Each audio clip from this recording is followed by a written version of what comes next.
There's a lot of weird things about D&D that don't always make a lot of sense, but you kinda just roll with it because it's a game, and getting bogged down in semantics too often can just pull you out of the moment and make for a less than enjoyable experience. But there's this one thing that just lives in my head, rent-free, and I don't know why it's there. It seemingly has no purpose other than to take up space, and that has to be everyone's favorite currency, Electrum. So today, I am determined to figure out why in the name of Gygax this thing still exists in D&D in the current year. Let's start with a quick history lesson. So for anyone that doesn't know, Electrum is, in fact, a real thing. It's a naturally occurring alloy of gold and silver with trace amounts of copper and some other metals. Despite being used as both a currency and a material for making things from, the big struggle that Electrum had was due to the inconsistency in the proportion of gold and silver found within it, making its value potentially vary, even though it's supposed to be worth the same thing all the time. So basically, it had the same problem in real life as it does in D&D. Its value is seemingly random and hard to figure out, so it became more of a nuisance than anything else. If we take a look back at original D&D from 1974, it gets nothing but a passing mention, not even in the main rulebook itself, but rather in the Monsters and Treasure booklet, and it's on the third to last page of it too. Quote, "If Electrum is added, it is optionally worth either twice or half the value of gold. That's it. No other information is provided about why you might want to use it, what context it might be useful in, or anything for that matter. It's just there as a weird optional rule with no apparent reason as to why, and with two potential values that are wildly different from each other. I'm currently on a journey to try and hit 10,000 subscribers by the time that the revised D&D Player's Handbook comes out in September, so if you'd like to help support me on that journey, a sub to the channel would really mean a lot. So it's pretty clear from the start that Electrum was going to be problematic. What's interesting here is that platinum is also considered an optional currency and valued at 5 times that of gold, which is half of the relative value that it has in 5e. Since we're here, let's take a look at the conversion table, and you can see that it's not quite as easy to use as the one that we have today in 5e. 5 copper is 1 silver, 5 silver is 1 electrum, 2 electrum are 1 gold, and 5 gold is 1 platinum. Now, what this does, from a world building perspective at least, is allow the coins and currency to feel strange and foreign. It almost forces you to stop and think about it for a second, just like you would when you visit a foreign country. The problem though, is that this is a game, and this clever bit of world building is also kind of annoying when you're trying to have fun. There's 2 things that are probably also worth mentioning at this point. Firstly, in the early days of D&D, you earned experience points for picking up gold and treasure. So in that sense, there was more of a mechanical element associated with it, which kind of incentivized lower amounts of gold to also be given out. The second thing is that gold, throughout the history of the game, and even until today in 5e, has largely functioned as the base unit of money. Most things are assigned a value in gold pieces, even if they aren't paid for in gold pieces. Instead, large payments can also be made in notes or bars or even in kind. If we move on to Advanced Dungeons & Dragons 1st Edition, we can see a big swing in the relative values of the currency in the game, but most importantly, our boy Electrum has made its way out of the optional rule purgatory and into the main event. I'm particularly fond of this table because it's just not all that helpful and somehow manages to make very basic math seem much more complicated than it needs to be. So instead, if we mimic the scale that we did for original D&D, our values are 10 copper to 1 silver, 10 silver to 1 electrum, 2 electrum to 1 gold, and 5 gold to 1 platinum. The fun thing here is that not only is Electrum specifically defined to be 1/2 the value of gold, but it's actually not the odd one out. Weirdly, it's gold that makes this conversion chart look weird. If we ditched gold, we could easily continue our otherwise metric chart. 10 copper to a silver, 10 silver to an electrum, 10 electrum to a platinum. Now, this obviously assumes that we aren't changing any values. Gold could have just as easily had the value of 10 silver rather than 20, and then everything would also be fine. In reality, what it seems like is they're just trying to cram one too many types of currency into the game, and it just doesn't need it. This is probably the coldest take imaginable, but I kinda just wish they had left Electrum as an optional currency, or explained it like they do in later editions, which brings us quite neatly to Advanced Dungeons & Dragons 2nd Edition. In 2nd Edition, we get yet another shift in our conversion chart. Now it's 10 copper to 1 silver, 5 silver to 1 electrum, 2 electrum to 1 gold, and 5 gold to 1 platinum. So we've still got Electrum, but at least now it's starting to get some definition. Quote, "In addition to these coins, there are other unusual metals in exchange. Most of them come from failed currencies. As such, they are viewed with skepticism by many honest folk. Principal among those coins are Electrum and Platinum pieces. These coins are rarely circulated, and most are hidden away in ancient treasure hoards. Now, for the first time, we actually get an understanding of how Electrum and, incidentally, Platinum fit into the picture. They've both always just been stuck in there, feeling like an afterthought and making the numbers awkward, but now at least we know why. They aren't intended to be common coins that are circulated and that your adventuring party will find and spend. Instead, it might be something that they come across as they uncover some long-forgotten ancient ruins deep in the jungle. Electrum is a coin that might have been used by another civilization, forgotten by history, only rediscovered by your group.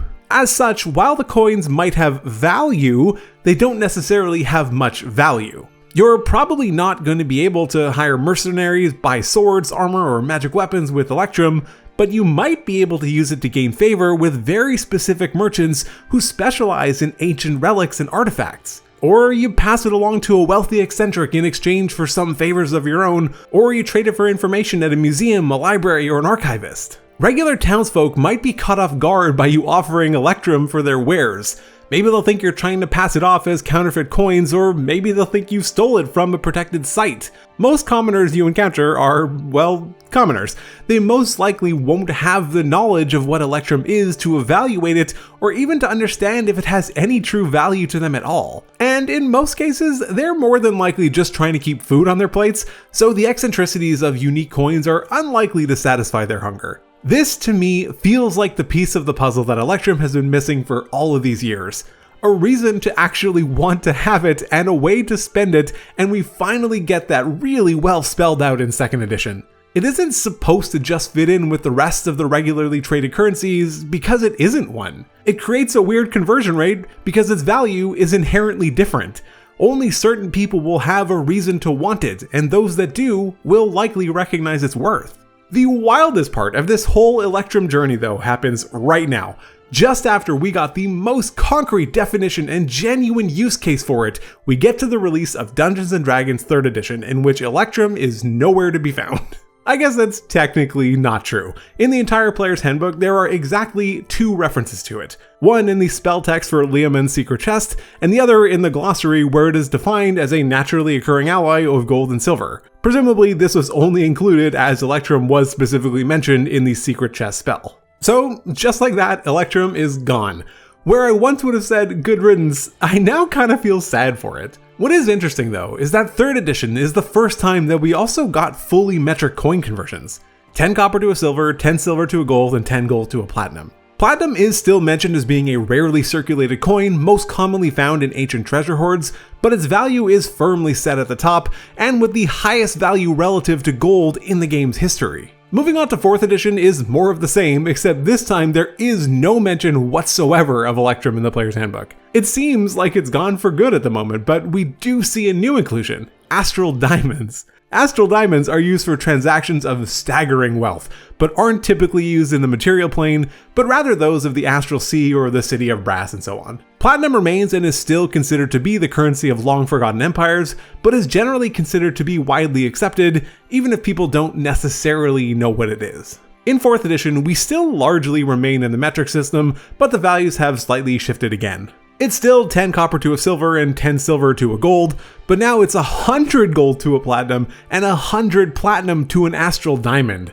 This marks by far the most significant value for platinum relative to gold. Finally, we arrive at 5th edition, where Electrum has made its confusing return. After being out of the D&D universe for the better part of 15 years, its return has not brought much clarity. Again, if we remove Electrum from the equation, our conversion chart in 5e is quite simple and brings us back to what we had in 3rd edition: 10 copper to a silver, 10 silver to a gold, and 10 gold to a platinum. But because they include Electrum, the table gets a bit funky with 5 silver to an Electrum and 2 Electrum to a gold. 5th edition has also brought back the purpose of Electrum that we saw originate way back in 2nd edition. It now reads, in addition, unusual coins made of other precious metals sometimes appear in treasure hoards.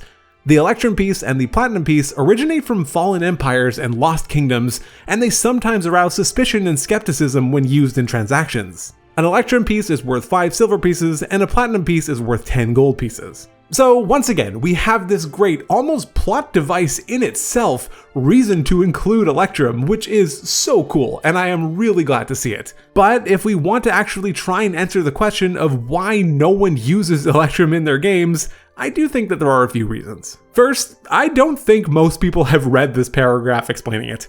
I'll be completely honest, until I prepared this video, I had never read it, and I suspect that I am not alone in that. I'm sure I did what most people did, which is just look at the table, see this silly sounding coin name that I assumed was fake and with a weird conversion value, and I just didn't want to deal with it. So I didn't. Which brings me to reason number 2.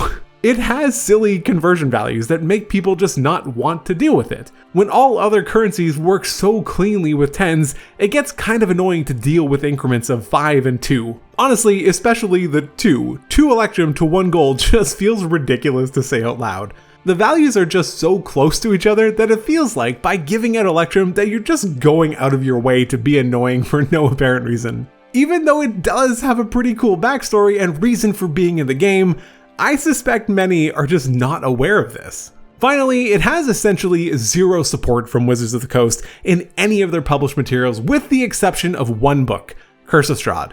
I took a look through every book in 5e while preparing this, and while I could find plenty of items being described as being made from Electrum, like an Electrum pepper shaker or a ring inlaid with Electrum or an Electrum goblet, but all of these have their associated gold values tied to them, which, as we mentioned earlier, is the standard measure for currency throughout the game, so it does make sense. But the point is, unless you're playing Curse of Strahd, you'll never be rewarded with Electrum anywhere, despite Platinum actually appearing quite frequently. This further lends itself to the feeling of the currency being utterly useless and everyone questioning why it even exists, just like I did before I made this video. Small caveat, in Tomb of Horrors from Tales from the Yawning Portal, there is a reward at one point of 50 coins of all denominations, including Electrum, but this is a reprint from 1st edition, and given the nature of the Tomb of Horrors, again, I suspect that most people won't have played it. So it turns out that Electrum is pretty cool. I think it would be better served if it were removed from the main table, since it clogs it up and makes people think of it as nothing other than this weird currency that no one wants to use. If the design team were also to give the coin some more support and help provide context for vendors or other types of merchants who might be interested in dealing with Electrum, I think it could have a chance of rising out of being nothing more than just a meme. Thanks so much for taking the time to watch this video about Electrum. I really do hope you enjoyed it. Take a look at some of my other D&D videos, but otherwise, take care.